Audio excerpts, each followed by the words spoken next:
Everyone saw the storm rolling in, but no one knew the real storm had already started. I'd just come home from deployment, still wearing the uniform, when I discovered the impossible. My land had been sold. Not by a stranger, not by the bank, but by the very people sworn to protect the neighborhood. The HOA president, Karen Cromwell, had signed it away as if my grandfather's homestead was nothing but a line in her ledger. My name is Mark Thomas, though most people call me Tank. In the Army, I learned to take hits and keep moving. Back home, in Texas, that skill wasn't a lesson. It was survival. My grandpa's red barn had been my office ever since he left me the land. 10 acres of pond, mesquite pit, and wide open sky. Not just dirt, not just property, bloodline. He used to say, "Land is honest, son, people aren't." I never understood it fully until the day Karen Cromwell decided to test me. The first time I heard it out loud was on a call that made my palms sweat. Across the laptop screen sat Investigator Miller from the Texas Attorney General's office. His face was serious, lined with years of listening to stories just like mine. Elena, my wife, my rock, sat beside me. She was the one who kept the Wi-Fi alive in this stormy countryside, fingers dancing across her phone to keep the call steady. "Mr. Thomas?" Miller said, his voice like gravel dragged across steel. "Let's be clear. You're alleging that Ms. Cromwell and the Willowbrook HOA initiated foreclosure proceedings while you were on active duty?" I kept my voice steady, calm under fire. That was training. "That's correct, sir. They stacked fake fines against me. Grass too green, fence built before the HOA even existed. They sent the notices knowing I was deployed. $847 in bogus debt, and they pushed it into a trustee sale." Elena put her hand on my arm. That touch was grounding. She had fought every letter, every threat, while I was half a world away. She'd been buried in paperwork designed to break her, and yet she stood tall. Miller shuffled his papers, his tired eyes softening. "We have your wife's documentation. The SCRA violation is strong, but proving intent, that's the hard part. We need a smoking gun." I leaned forward. "I believe we have one. See, my grandfather wasn't just a farmer. He was a surveyor, a man who understood land above and below. When he sold off the surrounding acreage decades ago, he kept the mineral rights. Oil, gas, and more importantly in Texas, water. Not just under my 10 acres, under the entire subdivision. Every irrigated lawn, every swimming pool, every toilet. Flush. It all belonged to me."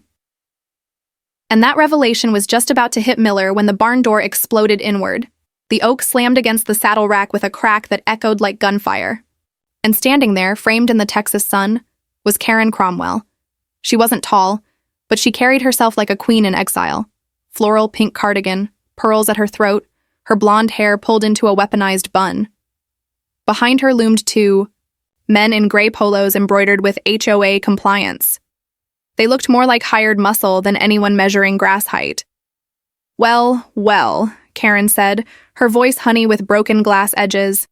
"Mark Thomas, I see you're already spreading lies." Her eyes swept from me to Elena, to the laptop where Miller sat frozen in disbelief. My training kicked in, threat assessment. 2 hostiles, plus the primary. No visible weapons, but their size was enough. My pulse didn't spike, it steadied. Fight or flight is for people with options. I had one. Defend my barn. "Karen," I said, my voice low, calm. "You just kicked in my door. You're trespassing, and you made your move in front of a state investigator. That's a mistake." For a flicker, her smile faltered, but arrogance makes people blind. She thought she was untouchable. She thought her kingdom of bylaws and intimidation gave her power. She didn't realize that every second of this was being recorded. For me, it was a gift. But the gift turned fast. Sirens cut through the distance, and 2 local officers rushed. And called by Karen. She pointed at me, feigning tears. "He assaulted me," she cried. Her performance would have won awards. They cuffed me while Miller watched, stunned. But Elena, God bless her, was quicker. She pulled up the door cam footage. The clear clip of Karen herself kicking first. The cuffs came off. The sergeant muttered an apology. The tables shifted again. Karen just smiled. She wasn't rattled. Not yet. And then the lights died. The barn went silent. Even my phone lost its single bar. Dead zone. Not weather. Not chance. Someone was running a jammer.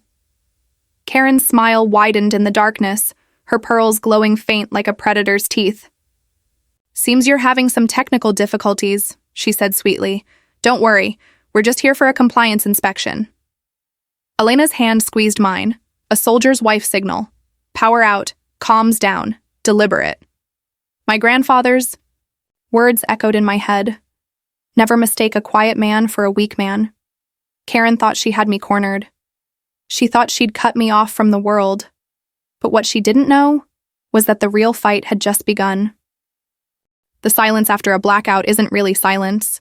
It's heavier, more suffocating. I could hear Elena's breathing, steady but alert.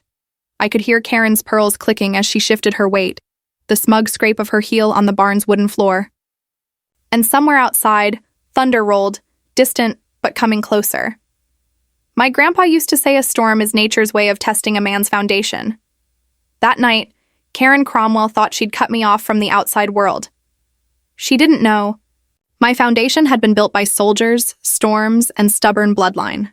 The barn was dark, but I knew every board, every creak in the wood. My hand found the old workbench. I stood slowly, my silhouette rising in the faint glow from the open doorway. "Karen," I said, my voice a steady gravel. "You cut my power. You trespassed. You assaulted me in front of a state official. You think you've cornered me." I stepped closer. Her men tensed, their shadows bulky and twitching against the doorway light. "You haven't cornered me," I continued. "You've just declared war." From the corner of my eye, I saw Elena slip away, moving toward the back of the barn. She was quiet, practiced. Years of being a soldier's wife had made her as tactical as any of us. And then, from behind the hay-stained wall, came a low hum. A sputter, a roar, the generator. Elena had pulled the cord, and with a cough of smoke, the barn lit up again. A string of old work bulbs flared overhead, casting long, wild shadows across the rafters. Karen flinched at the light, her smirk cracking, for the first time. Her men squinted, blinking against the sudden brightness. "Impressive," Karen sneered quickly, recovering her mask. "A generator. But your phones still don't work, do they? No one's coming to save you." She was right about the phones. But she was wrong about the help, because the help wasn't coming. It was already here. From the back of the barn, Elena stepped forward holding a ruggedized tablet, the glow on her face calm and determined. "Scout is airborne," she said, on the screen. I saw it. The drone I had bought myself as a welcome home gift. 4 rotors slicing the sky, a thermal camera scanning every inch of Willowbrook. Karen's jaw tightened.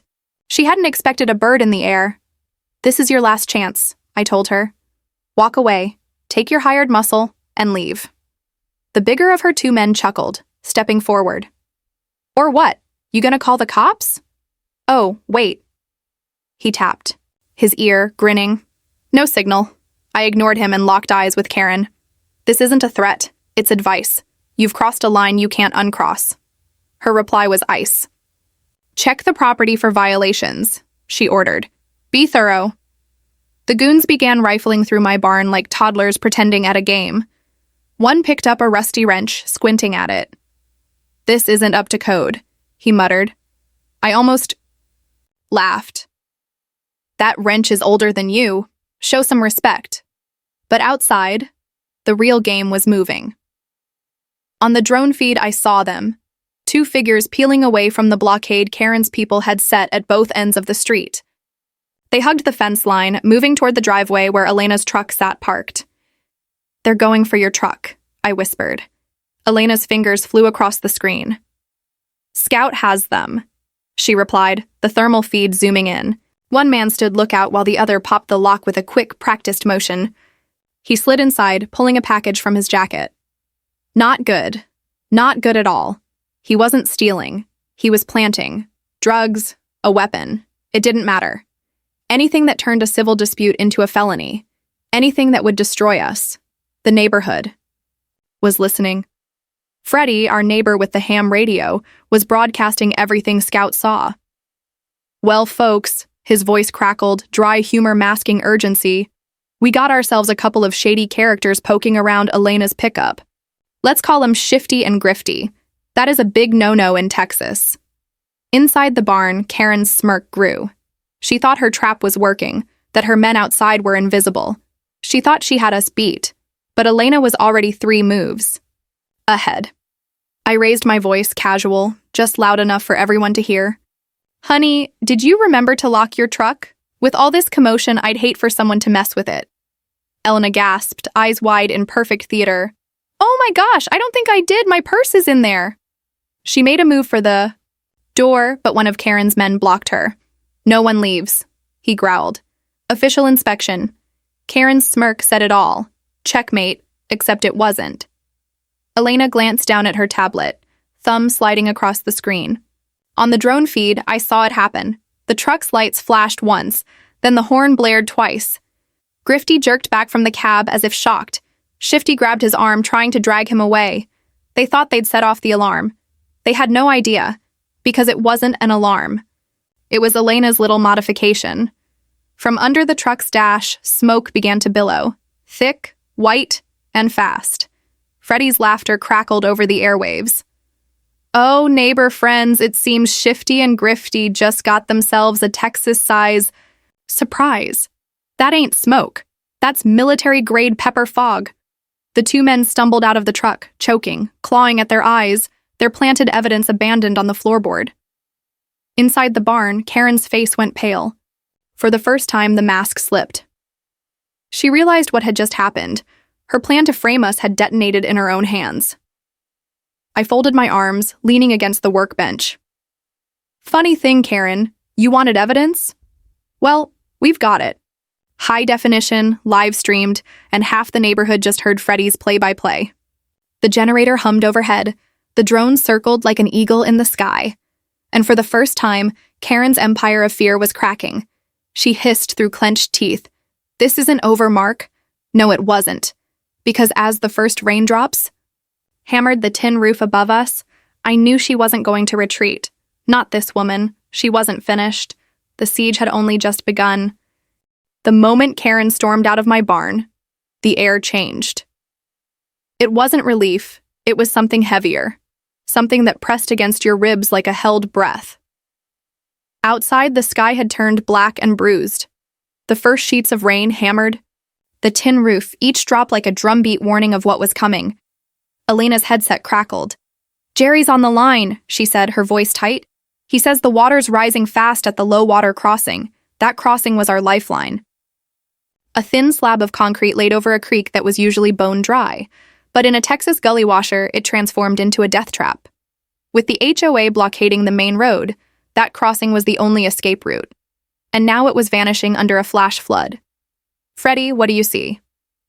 I asked, moving closer to Elena as she adjusted the tablet's screen. Our neighbor's voice came back over the ham radio, stripped of his usual humor. Tank, it's bad. That creek looks mean. Already over the road. Hold on, got a car stalled. Out there. Elena's fingers tapped the screen, zooming Scout's drone feed. Through the rain, the thermal camera cut through the chaos.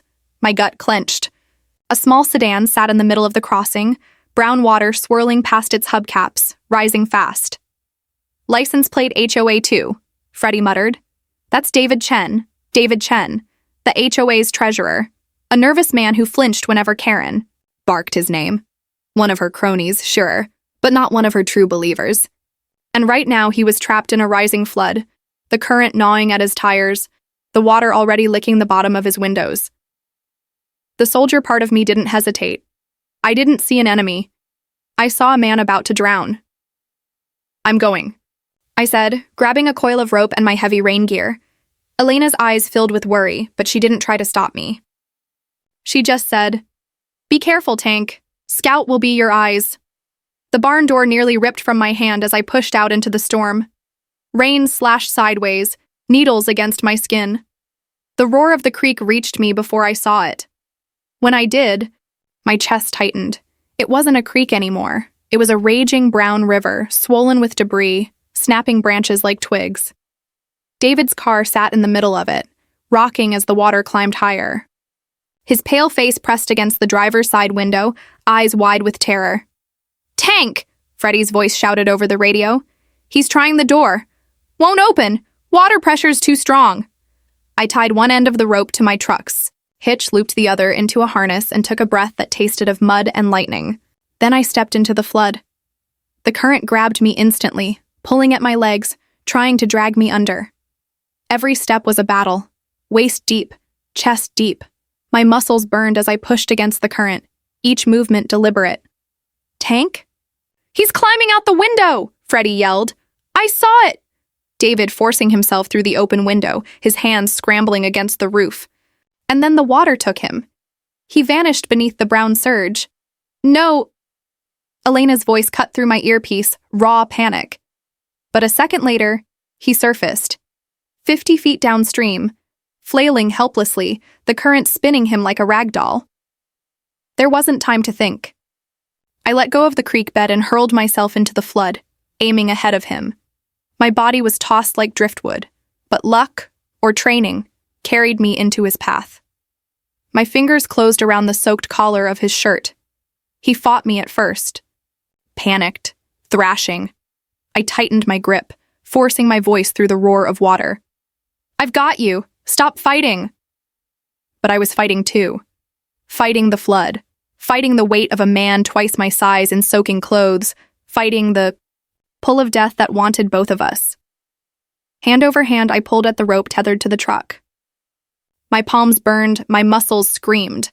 The current ripped at us with every inch. For one heartbeat, I thought we were gone. Then the tension shifted. The pull grew lighter. Through the rain, I saw him, Colonel Jerry, my neighbor, the retired officer, who'd been quietly feeding me evidence for weeks. He was at the back of my truck, hauling the rope with me. His face was grim, teeth clenched, eyes burning with the same stubborn fire I felt. Together, we dragged ourselves onto the muddy bank, coughing, gasping, alive. David collapsed beside me, water spewing from his mouth as he hacked for breath. His entire body shook, not just from cold, but from something deeper. Fear, not of the flood, of something else. Shivering violently, he reached into his soaked jacket. His hand shook as he pulled out a small waterproof zip drive, pressing it into my palm. His eyes locked onto mine with desperate pleading. "Take it," he rasped. "It's everything. The real ledger." The plastic felt heavier than steel in my hand. The real ledger?" I whispered. He nodded, coughing hard. "She keeps 2 sets of books, one clean, one dirty. This one has it all. Kickbacks. Missing funds, illegal payments. She sent me out here to die." His voice cracked, more from betrayal than the cold. "Karen told me to check the drainage culvert. She knew it would flood. She wanted me gone." A chill that had nothing to do with rain slid through my bones. Karen hadn't just been ruthless. She had crossed into something darker. She'd tried to kill her own treasurer to protect her empire. Jerry hauled David to his feet, supporting his weight. "Get him to my house," he said. "He needs warmth. He jabbed a finger at me. "Get that drive to Elena. Now." I didn't argue. I sprinted back through the storm, mud sucking at my boots, water dripping from my gear. The zip drive was clenched in my fist, and I held it like a live grenade. When I burst into the barn, Elena was already waiting with a towel. Her eyes dropped to my fist, and she froze. "Is that—" "It is," I said, handing it over. "The treasurer defected. This is the real ledger." Her hands trembled as she plugged it into the laptop. Lines of data spilled across the screen. Dates, payments, fines, withdrawals. But it wasn't just numbers.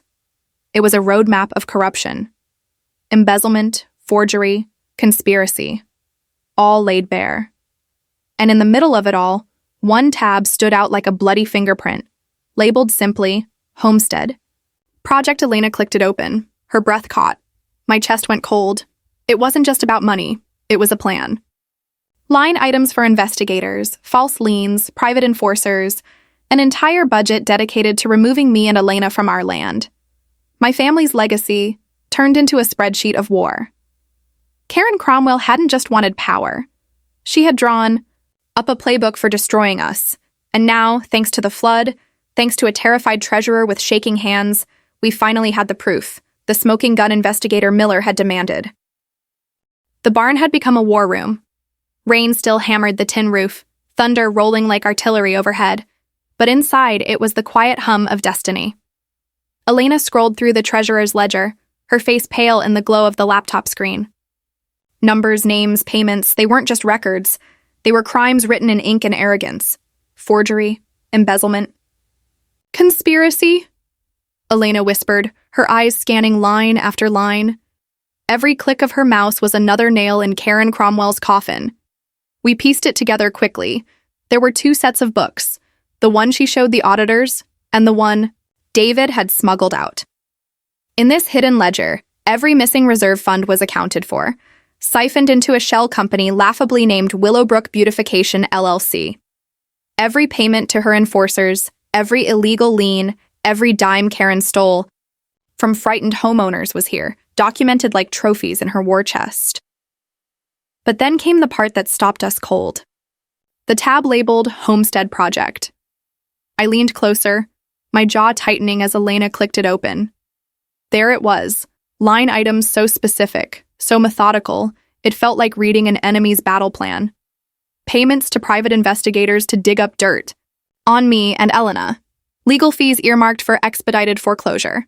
Cash for bribes and compliance bonuses. And at the bottom, a chilling note. Final removal of Thomas family by Q4. They hadn't just wanted to bleed us dry. They had scheduled our destruction. My fists clenched. She planned this down to the penny. Elena's eyes were wet but steady. We've got her, Tank. This is it. The smoking gun. But I shook my head. It's good, but it's not enough. Because evidence puts people in jail. What I wanted was something more, something permanent. I wanted to dismantle her empire brick by brick until there was nothing left. That's when my eyes drifted to the roll-top desk in the corner. My grandfather's desk. The one that had survived fires, floods, and time. The one that still smelled, faintly of sawdust and pipe tobacco. I crossed the barn, pulling the old drawer open. My hands brushed past tax returns, maps, and survey notes until I found it. A cardboard tube sealed with wax. My grandfather's original deed. I broke the seal with trembling fingers and rolled it out across the workbench. Elena pulled up the Subdivision's plat map on her laptop, and side by side we began comparing the two. At first, it looked ordinary. My grandfather's neat script marking boundaries, developer signatures scrawled across the bottom. But then, there it was. Handwritten addendum. A footnote most lawyers would skim. A clause reserving all mineral, oil, and water rights not just under my land, but under the entire Willowbrook subdivision. I already knew that part. That was his foresight, his legacy. But something else caught my eye. Something I had read a dozen times before without really seeing it. The original survey markers. My grandfather's coordinates were precise, carved into the parchment like scripture. And when we matched them against the modern plat map on Elena's screen, the mistake revealed itself. A 50-foot error. A sliver of land, insignificant at first glance, where the developers had miscalculated the eastern boundary of our homestead. 50 feet wide, running the full length of the subdivision. I felt my breath catch. Because on that sliver sat 2 of the HOA's crown jewels, the $1 million stone gatehouse and security office, and the resort-style community pool, the pride of Willowbrook. I stared at it. My pulse thundered louder than the storm outside. There, on my land, I whispered. Elena leaned closer, her eyes wide. Tank, the pool, the gatehouse, they built them on your property. It was poetry. Decades of intimidation, fines, threats, and the empire Karen built was sitting on ground she never even owned. My grandfather's voice echoed in my head. Always check the survey line, son. Always. I could almost see him grinning, pipe in hand, as if he had planned this moment from the grave. Elena pressed her fingers to her lips, her eyes shining with both disbelief and triumph. Tank, do you understand what this means? I nodded slowly, the weight of it sinking in. She thought she sold my land while I was deployed, but you can't sell what you don't own, and you sure as hell can't build on it either. This wasn't just evidence. This wasn't just leverage, this was annihilation. The financial crimes would put Karen in prison. But this would tear down the HOA itself. Because the HOA didn't legally own its headquarters, or its pool, or the roads built across my mineral rights. They were my tenants now. And tenants could be evicted. Elena's hands flew across the keyboard, scanning the deed, cross-referencing the coordinates. We need to send this to Miller, and to Rebecca Webb. Rebecca Webb, the journalist who had been circling Willowbrook for months, sniffing out stories of corruption. We had given her crumbs before. This was the feast. Elena compiled everything into one file. We named it Operation Homestead. It contained the treasurer's ledger, the video of Karen's men planting evidence, the audio of Karen's threats, the forged documents, the proof of SCRA violations, and now, the original deed. She hit send, to Miller, to Jag, to Rebecca. The storm outside began to ease, the hammering rain softening to a steady patter. The air inside the barn felt cleaner, lighter. We had fired the shot. Now we had to wait for the impact. A message popped onto Elena's screen. From Miller, received. Do not engage, do not leave your property. Help is on the way. And then below that, the governor has declared a storm emergency. The Texas National Guard has been deployed in support of the Attorney General's office. I exhaled slowly. Relief, fear, anticipation. Karen thought she had trapped me, but she was the one trapped. Because when the guard rolled in, it wouldn't be for me. It would be for her. That night, as the rain tapered and dawn began to brush silver across the horizon, I heard it. A low rumble. Not thunder. Engines. Many of them. I stepped to the barn door, Elena beside me, and we watched the convoy appear. Black SUVs, sheriff's trucks, and National Guard Humvees moving down Willowbrook's private roads like an iron fist. Karen's blockades didn't matter anymore. The cavalry had arrived. The sound of engines at dawn carried a weight that no storm could match. It was a different kind of thunder. Steady, controlled, inevitable. I stood in the barn doorway, Elena beside me, watching the line of vehicles descend into Willowbrook, like an unstoppable tide. Black SUVs with tinted windows, marked sheriff's department trucks, National Guard Humvees with soldiers in uniform, moving with precision. This wasn't chaos. This wasn't intimidation. This was order, law, justice. Karen's blockades never stood a chance. The first SUV rolled straight through one of her contractor trucks, nudging it aside like it was scrap metal. The screech of bending steel echoed down the street.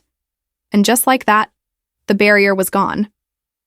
Neighbors began opening their doors, bathrobes, and coffee mugs in hand, eyes wide as they watched something they'd only dreamed of, the end of Karen Cromwell's reign. The convoy split in two. Half of it rolled toward the Stone Gatehouse and HOA office. The other half encircled Karen's perfect two-story house.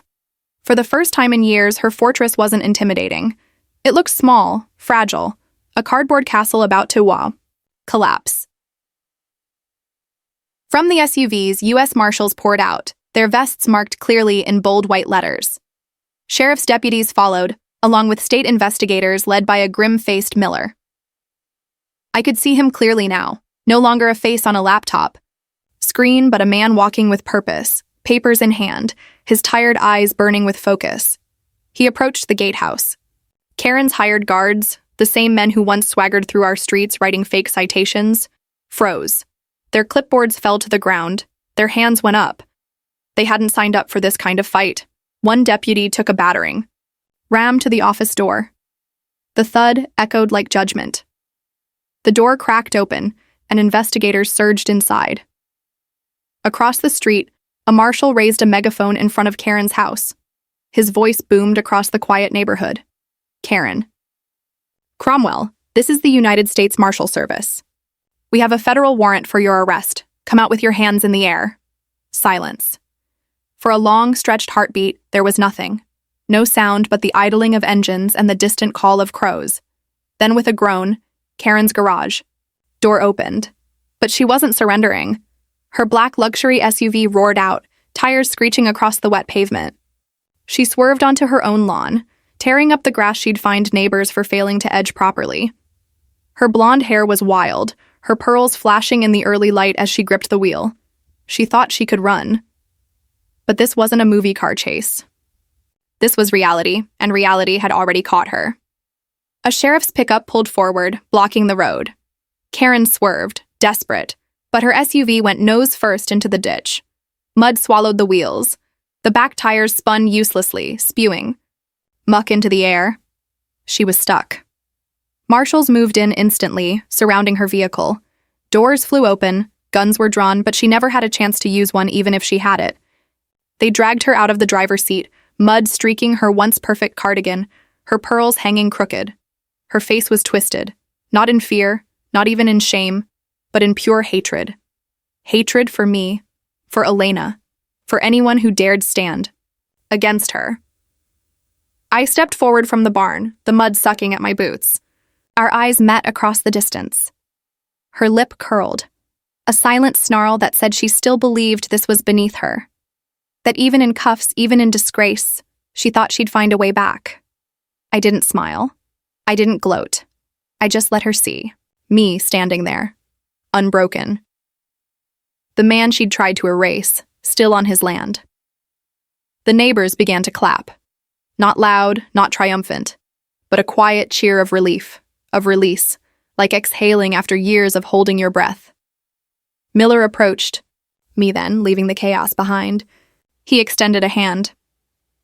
"Mr. Thomas," he said. "Mark," I corrected, shaking it firmly. "You should be thanking us," I said, but Miller shook his head. "No, Mark, we should be thanking you. That evidence package you sent, it's the tightest case I've seen in 20 years. You did half our job for us." He nodded toward Karen, now being led into the back of a squad car, her face still twisted in fury. She's already blaming her treasurer, her lawyer, the developers, everyone but herself. "Sounds about right," I muttered. "And the deed?" Miller added, his eyes narrowing with something like admiration. "The mineral rights, the boundary line error. That was a masterpiece. You don't just own your land anymore, you own hers." I glanced at Elena. She was watching it all, tears shining in her eyes, not from sadness, but from the release of years of strain. The fight wasn't just mine. It had been hers every day I was gone. She had carried the weight, and now she was seeing it lifted. The guard had already secured the roads. Deputies were hauling out boxes of files and hard drives from the HOA office. Neighbors watched from porches, disbelief giving way to cautious hope. For the first time in years, they weren't afraid to be seen. The storm clouds were breaking. Rays of Texas sun pierced through, spilling gold across the wet streets. Karen Cromwell, once untouchable, was being driven away in handcuffs. I stood on my grandfather's land, the land she had tried to steal, and let the weight of the moment settle. This wasn't the end. It was the beginning of a reckoning, because Karen's empire had fallen. But the community she poisoned, that would take time to heal. The sun rose fully that morning, burning the storm clouds away like smoke after a battle. The air felt new, rinsed clean, as if the land itself was breathing again. But victory is never that simple. When the dust settles, the wounds are still there. Karen Cromwell's empire had collapsed overnight. By the time the marshals drove her away, word had already spread beyond our subdivision. Neighbors whispered on porches, radios crackled with Freddie's booming play-by-play, and a reporter named Rebecca Webb was already knocking on doors, gathering first-hand accounts. Her article hit the news within 48 hours. The headline blazed. Across screens, HOA president arrested in massive fraud and abuse scheme. Within days, the story was everywhere. Austin, Dallas, national outlets. Willowbrook became the cautionary tale every homeowner wanted to read. You can't sell what you don't own. That was the quote they latched onto. My words, spoken to Karen as she was led away, had become a rallying cry across the country. Homeowners who'd felt bullied by their HOAs suddenly had a banner to march under. But for us, the fight wasn't over. Not yet. Karen faced a mountain of evidence. Operation Homestead, the file Elena had compiled, was airtight. Forgery, embezzlement, wire fraud, SCRA violations, attempted framing, conspiracy. But Karen wasn't a fool. She cut a deal. She pled guilty to enough charges to guarantee years behind bars in exchange for sparing herself a trial that would have dragged every sordid detail into the light. It was justice, but it felt incomplete. Because prison bars don't erase scars. Her board crumbled instantly. One by one, her cronies resigned in disgrace, their power slipping away like sand through fingers. For years they had bowed to her, enabling her tyranny, and now they scattered like shadows in daylight. The court moved quickly, appointing a receiver to stabilize the HOA. Their first act was simple. Every fine, every lien, every manufactured debt Karen had imposed, void. Just like that, neighbors who'd been drowning under false fees were free. It should have felt like victory. But walking through Willowbrook in those first weeks was like walking through a battlefield after the smoke cleared. The homes were still standing, but the trust was shattered. Neighbors had been pitted against each other, friendships broken, under years of fear and intimidation. Some waved when I passed, gratitude in their eyes. Others looked away, ashamed of having sided with Karen, or simply too tired to believe things could really change. The court ordered a new election. For the first time in years, the community had the chance to choose its own leadership. I'll never forget that meeting. It wasn't held in the fancy stone gatehouse Karen had built as her throne. It wasn't held in some sterile office. It was held on my lawn, around my grandfather's mesquite pit. Folding chairs, sweet tea, smoke rising from brisket on the grill. People brought their kids, their dogs, their stories. Colonel Jerry was nominated for president. He resisted at first. The man loved rules, but he hated politics. But the neighborhood trusted him. He had spent years quietly documenting Karen's crimes, saving receipts, keeping records, preparing for a day like this.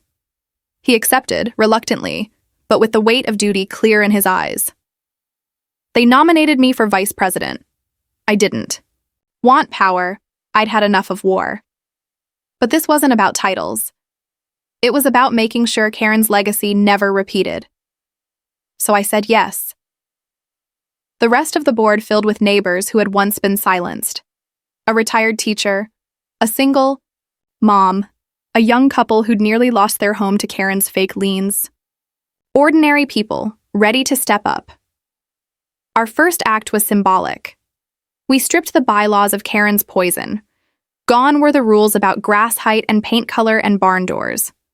Gone were the fines designed to break spirits. In their place, transparency, accountability, and fairness. Then came the bigger question: what about the land?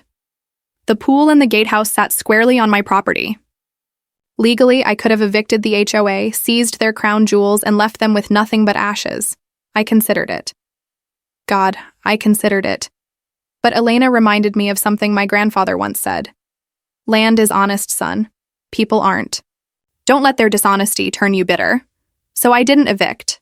Instead, I drafted a lease. 99 years. $1 a year. On one condition: the HOA must be run with transparency, fairness, and for the benefit of every resident. If they failed, the land reverted fully to me. It was more than a lease. It was a chain around the neck of power itself, one no future tyrant could break. Neighbors wept when they heard it. Not because of the dollar, but because it symbolized something they hadn't felt in years: hope. Still, hope is fragile. Healing takes time. There were still whispers, still scars. Some wounds don't close overnight. But step by step, we began to rebuild. The barn, my grandfather's barn, became the heart of it. Once our fortress, our war room, it now became a place for community. We patched the door Karen had kicked in, gave the walls a fresh coat of paint, and hung flags on the rafters: American, Texan, and the branches of the military. We called it Operation Homestead. At first, it was a place for veterans to gather, a spot to help each other navigate VA benefits or just to sit with someone who understood. But it grew. Elena started tutoring kids in the loft. Jerry led workshops on emergency preparedness. Freddie, our ham radio hero, set up a class on communication, teaching kids to string antennas and neighbors to stay connected in a crisis. The barn, once a symbol of siege, became a sanctuary of rebuilding, a place where scars could turn into stories, and stories into strength. One evening, months later, I sat on that porch. The sky was painted with Texas fire, orange, pink, purple, and the smell of mesquite smoke lingered in the air. Elena sat beside me, her hand in mine. Kids chased fireflies by the pond, their laughter mixing with the sound of a hammer from the barn, where a young Marine was learning welding from a neighbor. It was the sound of healing, and for the first time in years, Willowbrook felt like home again. Sometimes victory doesn't look like fireworks. It looks like a Saturday morning when the whole neighborhood shows up with paintbrushes, hammers, and crock pots full of chili. It looks like fences being mended, not just wood and nails, but trust and friendship. That was Willowbrook in the months after Karen fell. The first weeks were awkward. Some neighbors still couldn't look each other in the eye, ashamed of how they'd once enforced her rules or stayed silent out of fear. Others carried years of resentment, muttering about who turned them in, who wrote complaints, who watched as liens piled up. But Operation Homestead wasn't just about bylaws and leases. It was about healing. The barn became the anchor. One week, we hosted a potluck. The next, a veterans support meeting. Then a back-to-school drive, neighbors pooling supplies for kids whose parents were still climbing out of debt Karen had shackled them with. Every time we opened those doors, more people came. Elena had a gift for turning strangers into allies. She stood at the whiteboard in the loft, mapping ideas, scribbling names, pairing needs with helpers. She wasn't just my partner. She was the quiet leader this place had needed all along. Freddie, the ham radio man, built a neighborhood network that could outlast any storm. Kids who once rolled their eyes at old man tech now begged him to show them how to bounce signals off the ionosphere. Colonel Jerry brought his notebooks of meticulous records, not to lecture, but to teach people how to hold leaders accountable, how to never again let power go unchecked. And the funny thing?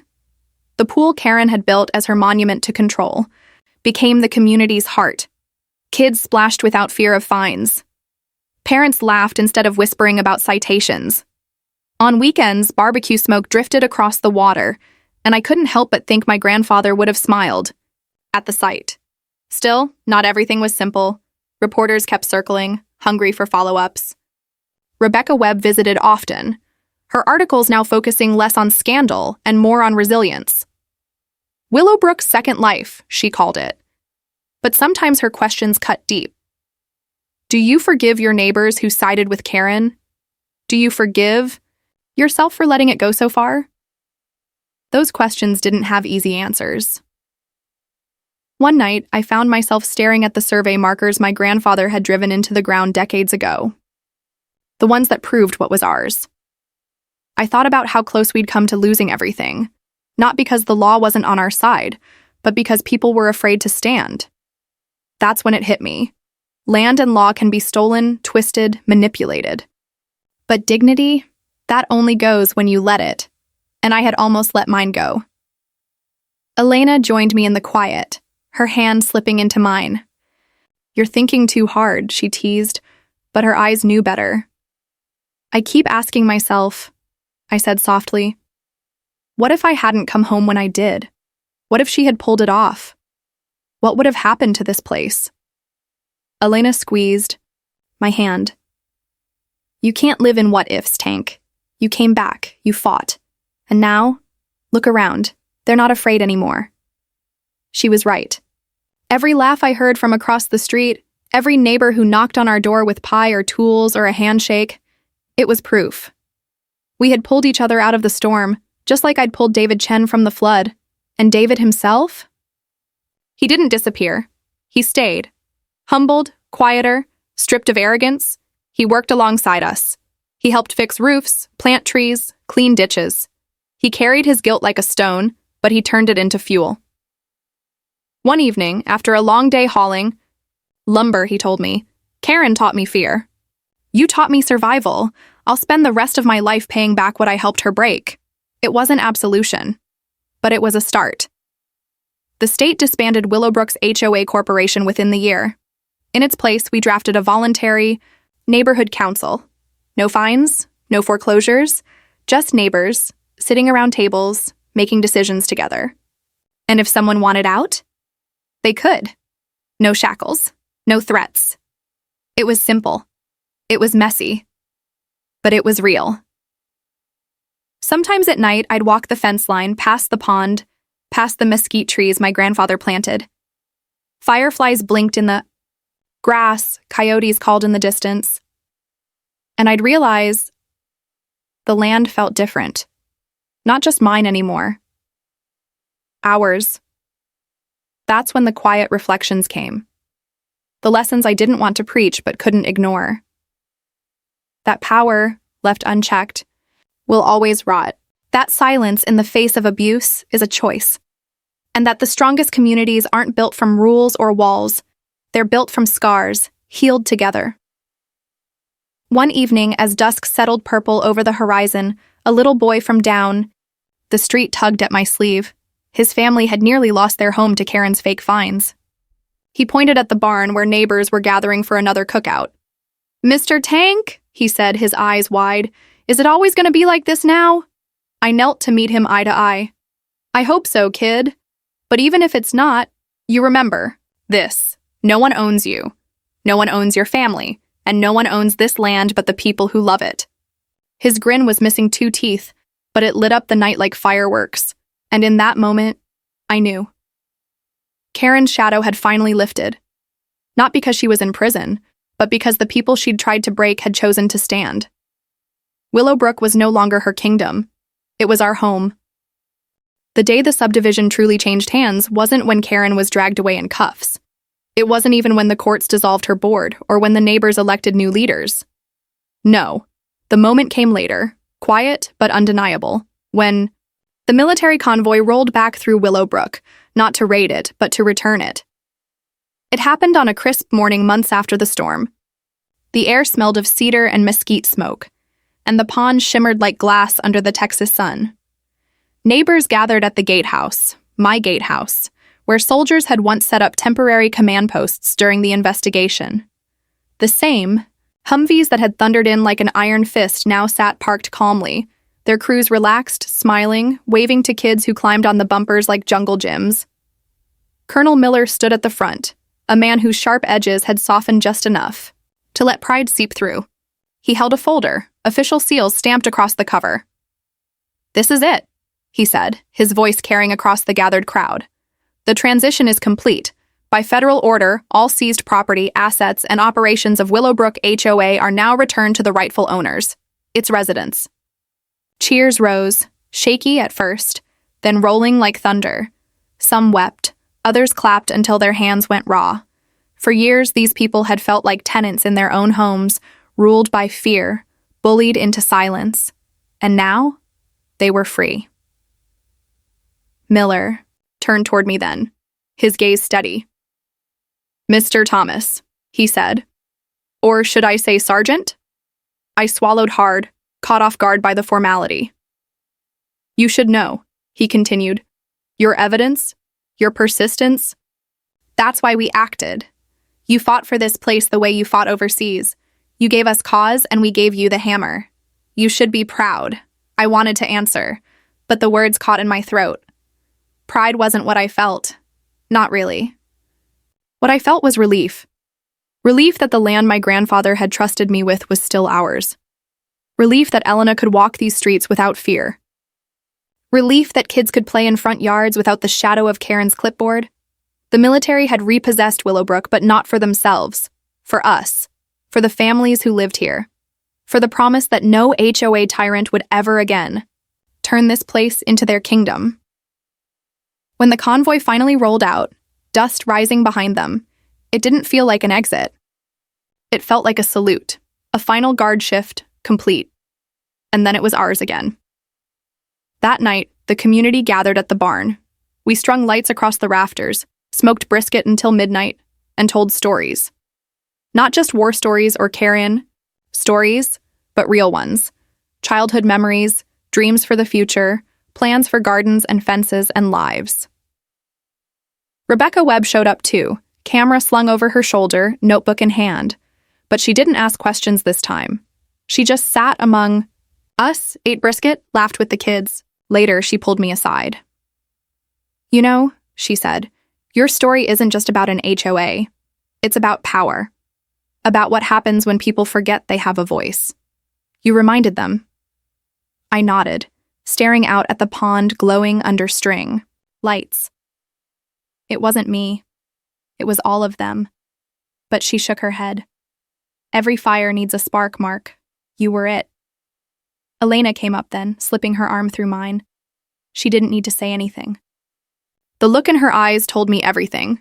Gratitude, love, and that fierce pride she carried quietly, the kind that kept us going when I thought I'd break. Later that night, after the crowd had drifted home and the barn was quiet again, I walked the fence line one more time. The stars were endless, sharp as diamonds, the kind of Texas sky that makes you feel both small and infinite. I thought about my grandfather, about the deed he'd hidden away, the coordinates he'd written with such care, the foresight that had saved us all. I thought about the soldiers who had rolled in, the neighbors who had stood up, the family who had refused to give up. And I realized something. Land is soil, rock, timber. It's barns and ponds and fences, but it's also history, blood, memory. It's the echo of laughter and the weight of silence. It's not just owned, it's carried. Karen Cromwell never understood that. To her, land was leverage, a weapon, something to carve up and sell. She thought she could erase my name from it with a pen, but names carved in sacrifice, in dignity, in blood, they don't wash away. Sometimes the strongest battles aren't fought overseas. They're fought right here, in backyards, in courtrooms, in the quiet resolve of people who refuse to bow. And sometimes, the greatest victories aren't measured in medals or mansions.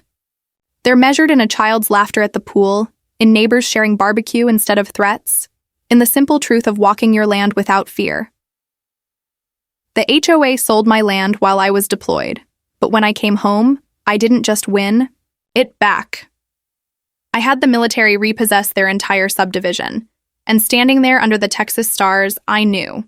It was never really theirs to begin with. It was always ours.